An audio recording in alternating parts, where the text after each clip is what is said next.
Hi, this is Steve from YourCreativeLife.com talking today about more Writers Room Weirdness. Today, he rewrote me. What do you do when your showrunner or some higher up senior writer on your writer's room in your show rewrites you, perhaps from page one all the way through? What happens? What do you do? Now, here's the interesting thing for those of you who are not in the industry or have not experienced this. This actually happens in writers' rooms all the time, all the time. Now, it's just not unusual. Even if you're a senior writer, even as a co executive producer, I would hand in scripts and material, and sometimes they would come back not exactly as I'd written, but as the showrunner wanted to tweak and change what I'd done. Now, here's why this is not unusual.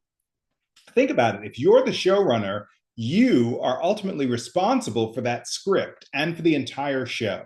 And there may be moments, scenes, or an entire bunch of the script that it's really important for you to put your stamp on, things that you feel like are perhaps more right for characters to say, to do, to feel. And if you think about it, most showrunners who are running a show are also the creators, and they know better than any writer on staff the essence, the flavor, the energy of the characters that they created, that they essentially gave birth to, or that they've been handed by the person who created it, or that they've been handed by the studio or network. And it is important for that writer, that showrunner, to put his or her stamp or their stamp on your script in order to make sure that it goes out. Now, most of the time, what'll happen in those instances is the showrunner or some senior writer or a combination thereof will rewrite your script, make changes, sometimes small, sometimes large.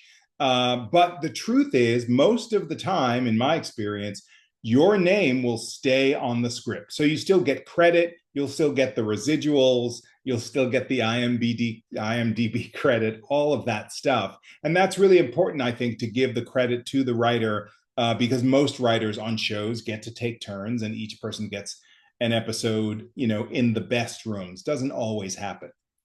So just be aware that rewriting does happen in the television industry. And it doesn't mean that you're a bad writer. It doesn't mean that you made a mistake. It simply means that that senior writer needs to put a different stamp or a different spin on a piece or a slice or a chunk of the material that you've written, but without you having gotten the script to where it is, those changes can't be made. And you know this. Anybody who's out there writing or has written knows that it's much easier to do some sort of changes to a draft than to do it from scratch. So you're always of service. And I think that's really the way to survive the rewrite thing, is to not to take it personally, but really to recognize that you're of service, you're part of a team. Chances are the entire, writing staff has broken the episode together. So you all own it to a certain extent.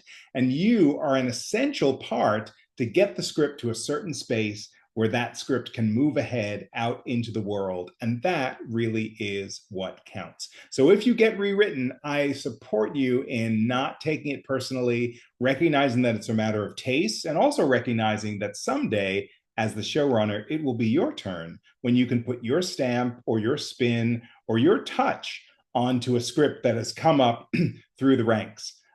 So that's the way I think you ought to think about this particular piece. It is something that happens a lot, but it's not something that particularly needs to break you, or that you need to feel bad about or shamed about or any of those things. It's just what happens quite a bit of the time in the industry. And by being a team player, and processing it, you can have your feelings about it, journal about it, whatever you need to do, talk to friends and all that stuff, complain to your mom if you want, but just recognize that this is an average thing that happens a lot and that it's survivable by you. Thanks for watching. Check out yourcreativelife.com, where you can find out everything soup to nuts about the coaching that I do to help writers like you up your game and move further into the industry in a really good way. Thanks for watching. See you next time.